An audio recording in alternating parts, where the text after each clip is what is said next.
அன்புள்ள சகோதர சகோதரிகளே, உங்களுக்கு ஒரு நற்செய்தி.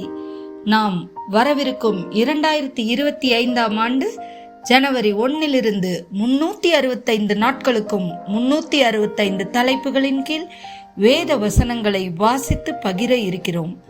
நீங்கள் இதை அனுதினமும் கேட்டு தியானித்து ஆசீர்வாதத்தை பெற்றுக்கொள்ளுமாறு கேட்டுக்கொள்கிறோம்.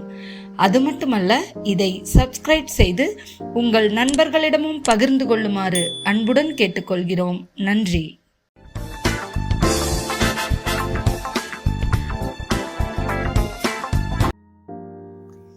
இன்று நாள் 144. தலைப்பு நட்பு. 1 கொரிந்தியர் 15:33. மோசம் போகாதிருங்கள். ஆகாத சம்பாஷணைகள் நல்லொழுக்கங்களை கெடுக்கும். நீதிமொழிகள் 13:20. நெடுங்காலமாய் காத்திருத்தல் இருதயத்தை இளைக்க பண்ணும். விரும்பினது வரும்போதோ ஜீவ விருட்சம் போல் இருக்கும். நீதிமொழிகள் 22:24. கோபக்காரனுக்கு தோழனாகாதே, உக்கிரமுள்ள மனுஷனோடே நடவாதே. நீதிமொழிகள் 27:6 மற்றும் 9. சிநேகிதன் அடிக்கும் அடிகள் உண்மையானவைகள், சத்ரு இடும் முத்தங்களோ வஞ்சனையுள்ளவைகள்.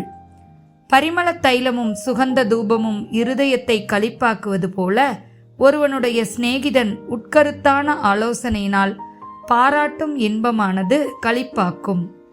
நீதிமொழிகள் 28:23. தன் நாவினால் முகஸ்துதி பேசுகிறவனை பார்க்கிலும் கடிந்து கொள்ளுகிறவன் முடிவில் அங்கீகாரம் பெறுவான். யாக்கோபு 4:4.